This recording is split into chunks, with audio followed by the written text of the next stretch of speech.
नमस्कार प्रिय विद्यार्थियों, वी कैन नॉलेज इलेक्ट्रिकल में आप सभी का स्वागत। आईटी सीबीटी एग्जाम मुख्य परीक्षा 2026 के लिए इलेक्ट्रिशियन वालों को day by day classes provide करवा रहे हैं फर्स्ट ईयर के लिए। ये थ्योरी की इंपॉर्टेंट क्वेश्चंस की क्लास जो मोस्ट रिपीटेड की है, ये हमारी क्लास नंबर 9 है। इससे पहले आपको 8 क्लासेज और दी थी और एक 6 क्लासेज दी थी टॉपिक वाइज क्लासेज। तो प्लेलिस्ट बनी हुई है, सारी क्लासेज आप लोग जरूर देखना, बहुत इंपॉर्टेंट क्वेश्चंस है, एक से एक बढ़कर क्वेश्चन है और आपके सीबीटी एग्जाम में ऐसे ही क्वेश्चन आएंगे, ये विश्वास दिलाता हूँ। साल भर नहीं पढ़ पाए तो इन क्लासेज को पढ़ लीजिए, गारंटी दे रहा हूँ 80% से ऊपर नंबर ले आओगे। थ्योरी के जो 38 क्वेश्चन आएंगे, वो 38 क्वेश्चन आपको हमारी इन्हीं क्लासेज में से मिलेंगे। वायरिंग के कुछ क्वेश्चन एक पहले क्लास में करवाए थे, लेकिन आज फिर इसमें क्वेश्चन पढ़ने वाले हैं, बहुत शानदार क्वेश्चन है।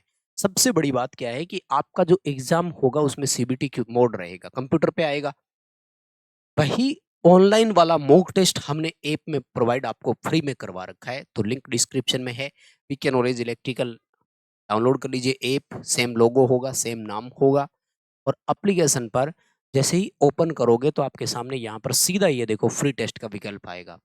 फ्री टेस्ट अटेंड करो ताकि तैयारी का पता लगे। लेकिन सबसे इंपॉर्टेंट बात, एक स्पेशल 75 क्वेश्चंस की मॉडल सेट, क्योंकि आपका 75 क्वेश्चन आएगा पेपर में चारों सब्जेक्ट को मिला करके, हमने ऐसे ही मॉडल सेट दे रखे हैं, तो इनसे आप प्रैक्टिस करो। ये टेस्ट सीरीज पेड है। ये लेने के लिए आपको सीबीटी एग्जाम सेक्शन पर क्लिक करना।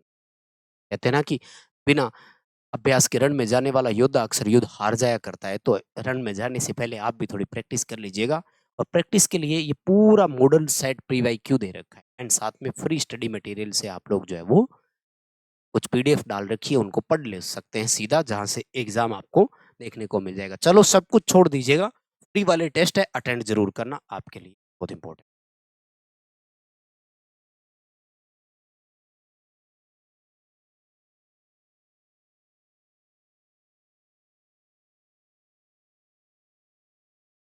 चलिए माय डियर, शुरू करते हैं आज की इस क्लास में। बहुत शानदार क्वेश्चन है, सीबीटी एग्जाम में ऐसे के ऐसे क्वेश्चन आपको देखने को मिलेंगे, बस पॉइंट टू पॉइंट उनको पढ़ते रहिएगा। लेकिन दो चीजें पहले बताऊंगा, वीडियो को लाइक करेंगे और चैनल को सब्सक्राइब जरूर करेंगे। बहुत सारे बच्चे अभी भी बिना सब्सक्राइब किए देख रहे हैं, ऐसा नहीं करना।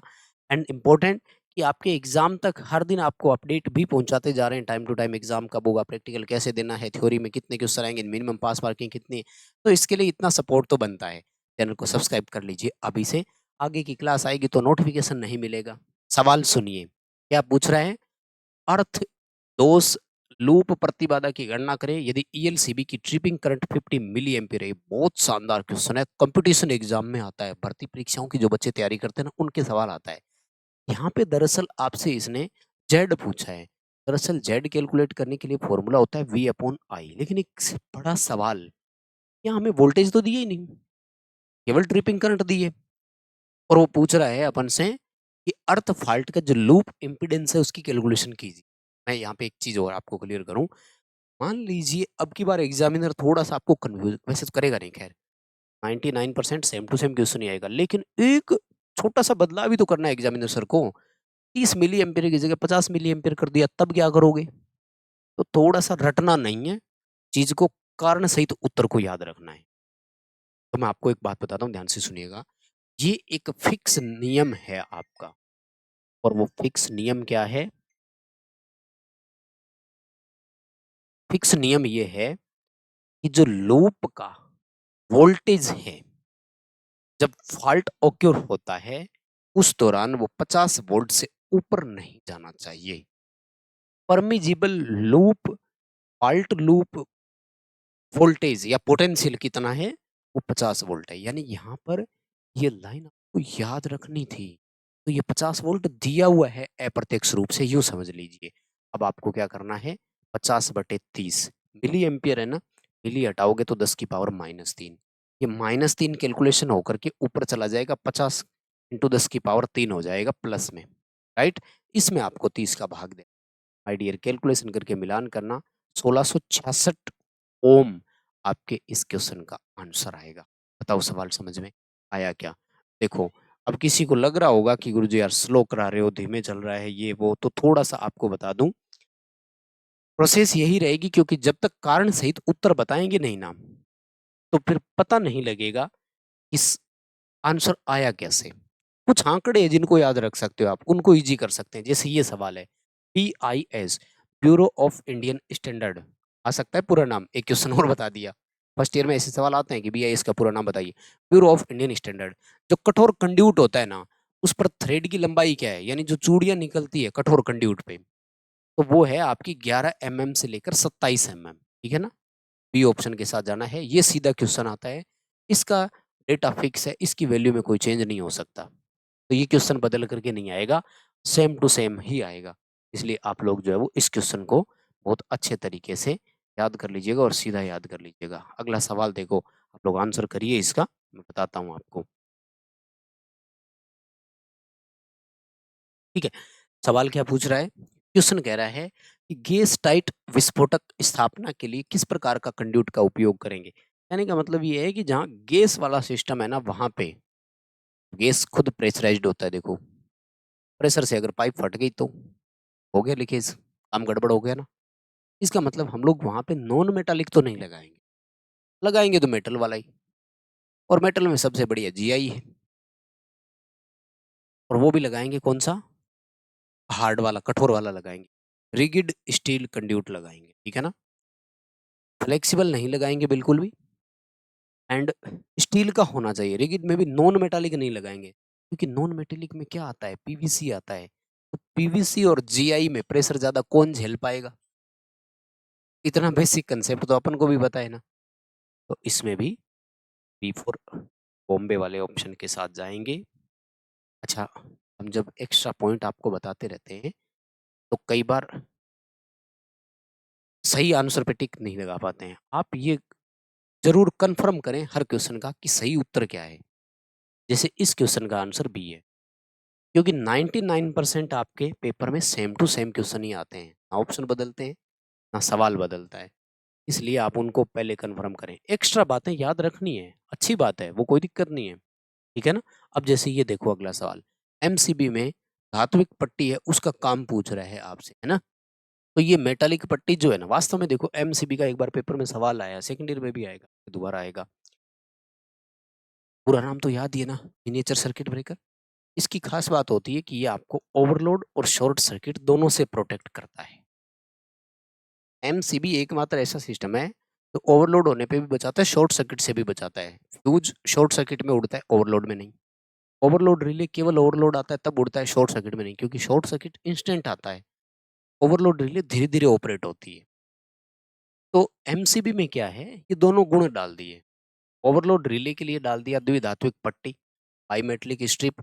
जब धीरे धीरे गर्म हो रही है तो वो ऐसे गर्म होकर के टेढ़ा हो जाएगा और कॉन्टेक्ट NO करा देगा, उसको फैलेगा। रेखीय प्रसार गुणांक तापीय प्रसार गुणांक पे फैलता है। और इसके लिए लगता है एक मैग्नेटिक क्वाइल, चुंबकीय क्वाइल, जो प्लंजर को सीधा नीचे की तरफ खींचती है, स्प्रिंग गिर जाती है नीचे। तो द्विधात्विक पट्टी एक तरह से ये थर्मल ओवरलोड रिले ही है,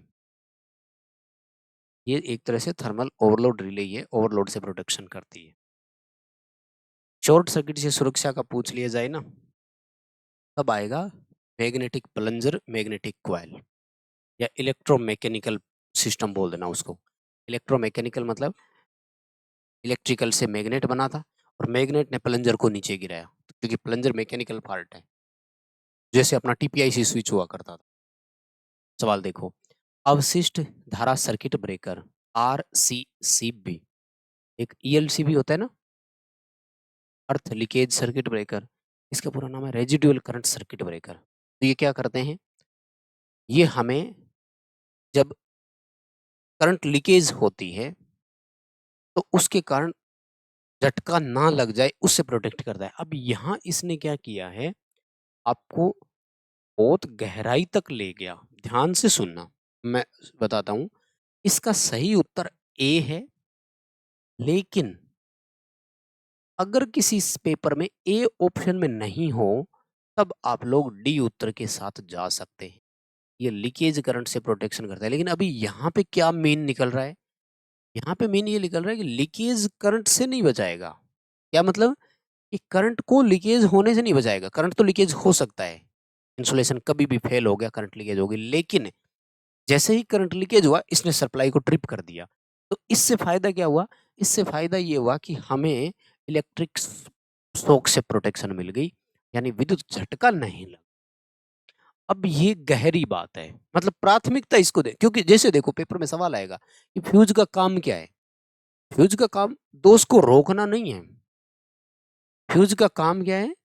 फ्यूज का काम है उस फॉल्ट को आगे ना बढ़ने दे, नुकसान ना होने दे। भाई जो शॉर्ट सर्किट हो गया तो फ्यूज इसमें क्या करेगा? दो तार इंसुलेशन फेल होकर टच हो गई आपस में, फेज और न्यूट्रल। इसमें फ्यूज क्या करेगा? लेकिन अब फ्यूज का काम है कि जैसे फेज न्यूट्रल हुआ तो करंट वेरी हाई गया तो अब फ्यूज उड़ना चाहिए। ऐसे रिले का काम है। रिले का काम दोष को रोकना नहीं है, दोष को ढूंढना है कि फॉल्ट कहाँ आया।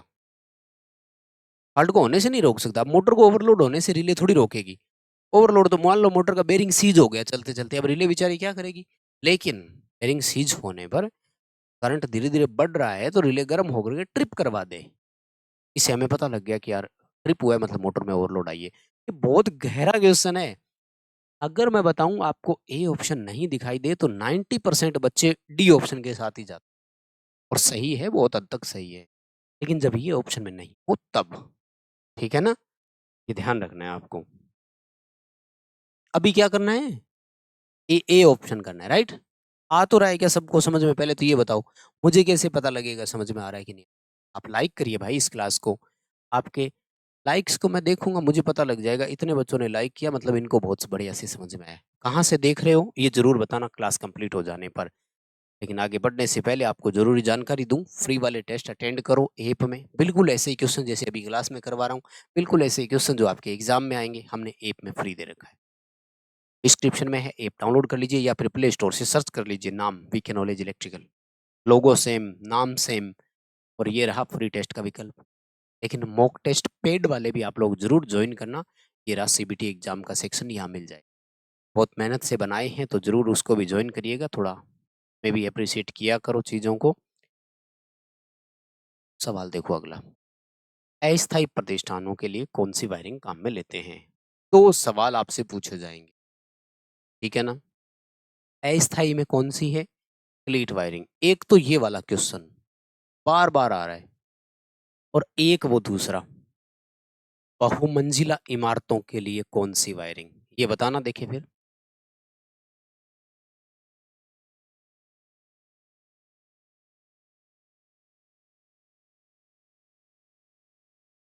मल्टी स्टोर बिल्डिंग के लिए कौन सी वायरिंग काम में लेते हैं? किसको याद है उत्तर करो फटाफट से अपना। जल्दी बता दो, क्लास छोटी है क्योंकि वायरिंग के क्वेश्चन पहले मैं करवा चुका हूँ।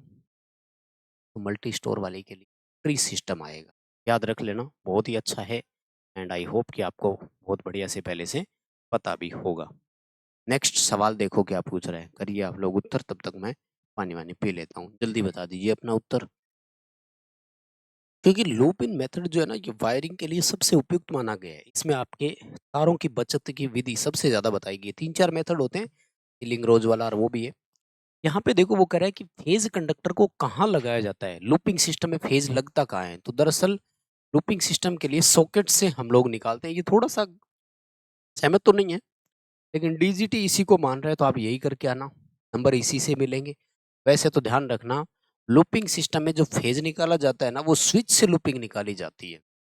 ऐसे स्विच होते हैं, ठीक है ना, यूं। तो यहाँ लूपिंग देते हैं। अब आगे अगर लेकर जाना है तो कहाँ से लेकर जाएंगे? इसी स्विच से लेकर जाएंगे। फिर भी कोई बात नहीं, आप याद रखो लूपिंग सिस्टम में फेज चालक कहाँ लगता है? सॉकेट कनेक्शन से, ठीक है। ये उत्तर के साथ जाना है, ऑप्शन याद कर लेना, मतलब एबीसीडी नहीं, एबीसीडी बदल जाएंगे वहां पे। क्वेश्चन का ध्यान रखो, लूपिंग सिस्टम में फेज कंडक्टर कहाँ लगता है? आपको उत्तर करना है सॉकेट संयोजन। अब सॉकेट संयोजन ए ऑप्शन में हो, सी में हो, डी में हो, वो कोई बात। अगला सवाल देखो, 300 वाट से ऊपर का कोई लैंप होल्डर है, उसके लिए 300 वाट से ऊपर का कोई लैंप है, उसके लिए होल्डर कौन सा काम में लोगे? देखो अपने होल्डर ज्यादातर होते हैं तीन। एक का नाम है बायोनेट केप, है ना, जिसमें केप में दो होल होते हैं। उसके बाद में है एडिशन स्क्रू टाइप, और उसके बाद में है गोलियथ एडिशन स्क्रू टाइप, ठीक है। ये होता है 200 वाट तक, ये होता है 200 वाट से लेकर 300 वाट तक, और ये होता है 300 वाट से ऊपर। Goliath Edison screw lamp holder पूरा नाम है इसका। बी ऑप्शन के साथ जाएंगे, याद रखना भाई, ठीक है। याद रह जाएगा ना सबको? तीनों याद रखना। कौन सा एग्जामिनर कब पूछ बैठे क्या पता। बायोनेट कैप जिसमें टोपी में, अच्छा इसका वो भी आ जाता है, ध्यान रखना। बायोनेट कैप में क्या होता है, फेज और न्यूट्रल दोनों लैंप होल्डर के अंदर ही होते हैं, और इन दोनों में क्या होता है, होल्डर के अंदर केवल एक ही होता है और वो है फेज पॉइंट या फेज पिन। तो पेपर में ये सवाल पूछा जा चुका है कि Goliath Edison screw lamp holder में न्यूट्रल कहाँ होता है। तो इसमें जो अब अपन ऐसे थ्रेड वाला होता है, ये होल्डर में ना लैंप को ऐसे कसा जाता है, ठीक है। तो ये जो थ्रेड हम लोग कस रहे होते हैं ना, ये थ्रेड वाला हिस्सा होता है। तो ध्यान रखना, थ्रेड को हिंदी में चूड़ी बोलते हैं। तो आप लोगों को हिस्सा करना है चूड़ीदार संपर्क। थोड़ा बनाकर दिखाऊं, ऐसे बनता है, यूं यूं मान लीजिए ये ऊपरी टोपी है, तो यहाँ पर एक टोपी लगती है, तो ये तो हो गया फेज। उसके बाद में यहाँ ये होता है थ्रेड वाला पोर्शन, और फिर आगे लैंप हो गया यूं, ऐसे मान लो। बस भैया अब अच्छा खासा जैसा बना वो ठीक है, बात अलग है। यहाँ से न्यूट्रल आ जाएगा ऐसे। अब यहाँ टंगस्टन और फिलामेंट ले, ठीक है। आ रहा है समझ में, दिखा, हाँ ठीक है, दिख रहा है। ये देखो, तो न्यूट्रल का पॉइंट यहाँ होता है और फेज यहाँ से आता है। ये पूछा जा सकता है, थोड़ा सा एक्स्ट्रा है। वैसे थ्योरेटिकल चीजें हैं, पढ़ा करो थोड़ा यार, इलेक्ट्रिशियन थ्योरी काम बहुत आएगी आपके। देखो आईटीआई करके, आईटीआई बेस पर ही नौकरी करना चाहते हो, नौकरी लगना चाहते हो, तब तो आज से ही थ्योरी के लिए मेहनत शुरू कर दो। बहुत गहराई से पढ़ो, आईटीआई पास हो जाएगी, चिंता करने की जरूरत नहीं है, कोई भी फेल नहीं होगा, ये मैं गारंटी देता हूँ। अरे भाई मल्टीपल चॉइस क्वेश्चन आ रहे हैं, क्वेश्चन पढ़ के चार ऑप्शन में से छांटना है, नेगेटिव मार्किंग है नहीं। क्यों नहीं पास होगा बच्चा? बच्चा पास आगे कंपटीशन में नहीं होगा, जब इसरो में भर्ती आएगी, टेक्नीशियन बनना है, इसरो में नौकरी लगना है, आगे सीनियर तैयार बैठे थे फुल तैयारी किए हुए, उनसे कंपटीशन लड़ना है, वहां अलग चीज है। सवाल सुनो, AWG का पूरा नाम, अपने तो SWG था ना, कार का साइज नापने के लिए, ठीक है, ये अमेरिका का है, भारत का SWG है। तो इसका पूरा नाम है अमेरिकन वायर गेज, ठीक है, अमेरिकन वायर गेज। अपने इस भारत वाले का क्या नाम है, स्टैंडर्ड वायर गेज। आपसे इसकी रेंज पूछी जा सकती है, कितनी है बताना, इसकी रेंज कितनी है बताओ, देखिए किस किस को याद है। बढ़िया क्वेश्चन है, ये आ सकता है 0 से 36 SWG वाला, ठीक है। 0 सबसे मोटी तार है, 36 सबसे पतली तार है, और अपने इसकी जो आकृति है वो भी वर्ताकार है, ये ध्यान रखना, ठीक है, वर्तीय आकृति वाला है ये, ठीक है। अगला सवाल देखो, उपभोक्ता मुख्य बोर्ड में सेवा संयोजन आपूर्ति स्थान किस जगह से जुड़ा होता है, बताओ भाई। क्या सवाल पूछ रहे हैं आपसे, which location the service connection supply leads to be connected at consumers main board. Consumer के मेन बोर्ड पर जो है वो सप्लाई कहाँ जुड़ती है, फटाफट से उत्तर कर दीजिए, किस किस का सही आ रहा है।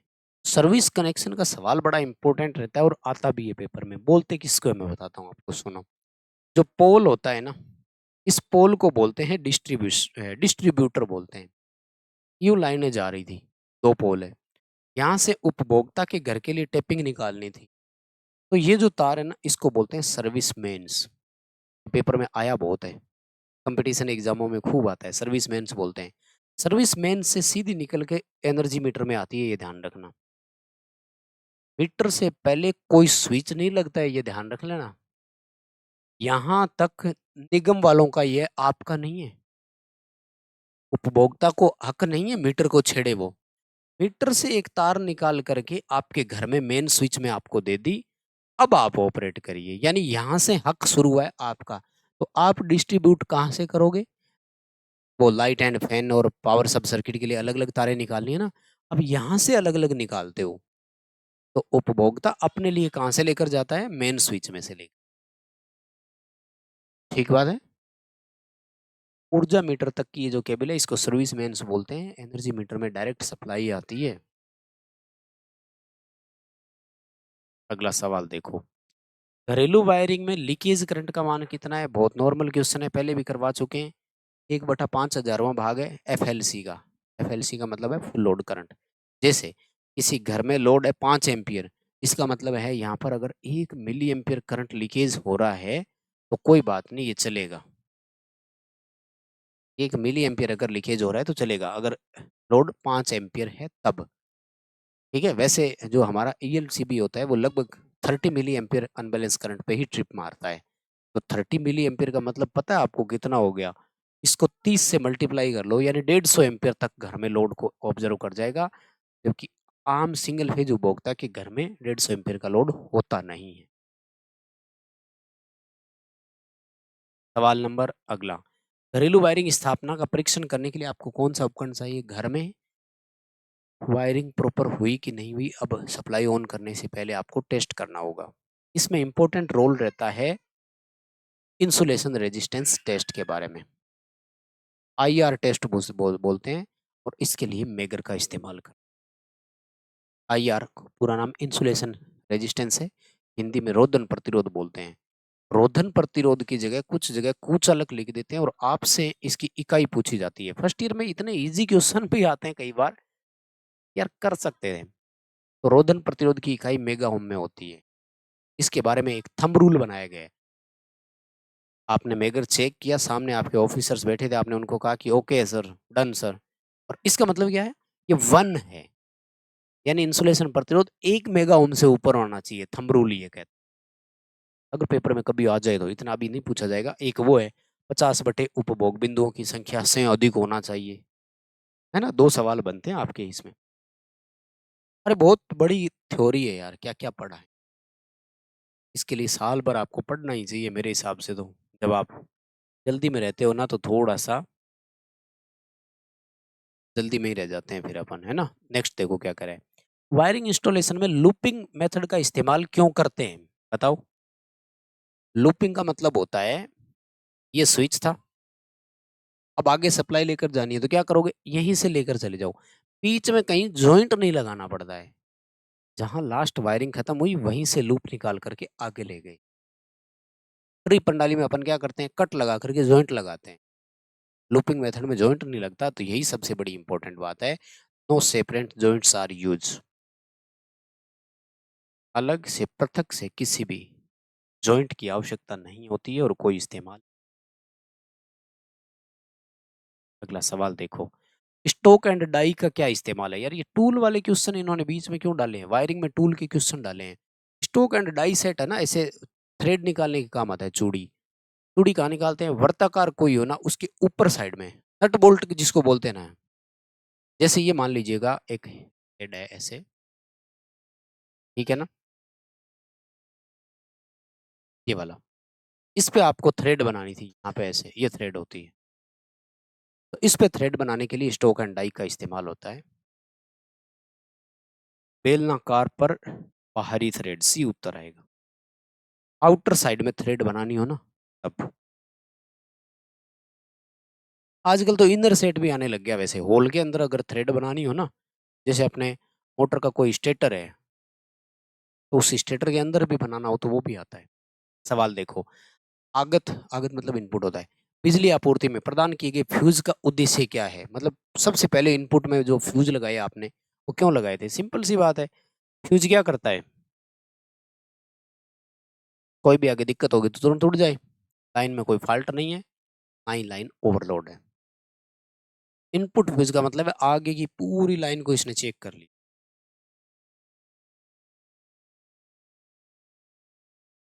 सीलिंग में स्क्रू का छेद हेतु भराव के लिए किसका इस्तेमाल करते हैं? कह रहे हैं कि दीवार में आपने स्क्रू कसने के लिए होल बनाया था, लेकिन होल बड़ा हो गया, वापिस भरना भी तो है ना उसको। इसके लिए स्पेशल इस्तेमाल करते हैं, नाइलॉन होता है। याद रखना, ये शानदार क्वेश्चन है, बहुत रिपीट हुआ है। मैं आपको ओरिजिनल पेपर दिखाऊंगा, एक 75 क्वेश्चन का सेट हल करवाऊंगा, तब देखना आपको पता लगेगा। सवाल देखो, घरेलू तारों में लचीली तार का इस्तेमाल किया है, फ्लेक्सिबल वायर क्यों काम में लेते हैं? ये लटक रही है अभी, यहाँ देखो, लाइट के लिए। इस लाइट को बाद में उठाकर रख लेंगे। सिंपल सी बात है, जितने भी हमारे पोर्टेबल उपकरण होते हैं ना, उनको सप्लाई देने। पोर्टेबल वो होता है जिसको कहीं भी उठाकर ले जाओ, यूज कर लो। जैसे छत पंखा है, ये पोर्टेबल नहीं है। टेबल फैन पोर्टेबल होता है, आज यहाँ रख लिया, कल वहां रख लिया, परसों वहां रख लिया। तो उनको सप्लाई देने के लिए हम लोग इस्तेमाल करते हैं, है ना? बस माय डियर, इतने ही क्वेश्चन थे इस क्लास में। प्लीज लाइक जरूर करके जाना। उम्मीद करता हूँ आपको बहुत बढ़िया से पसंद आया। अपने दोस्तों के साथ फॉरवर्ड कर दीजिए भाई, पहुंचा दीजिए दोस्तों तक यार, क्लास जाएगी तभी आगे बढ़ेगी, राइट। लिंक डिस्क्रिप्शन में वीके नॉलेज का ऐप डाउनलोड करिए और ये फ्री वाले टेस्ट आप लोग अटेंड कर सकते हैं। यहाँ पे बहुत सारे टेस्ट अपलोड कर रखे हैं और कर देंगे एग्जाम तक, भी एक बार उनको अटेंड करें। बहुत बहुत धन्यवाद, थैंक यू वेरी मच, शुक्रिया। क्लास कैसी लगी फीडबैक जरूर दीजिएगा, कमेंट करके बताइए कहाँ से देख रहे हैं आप। Thank you very much.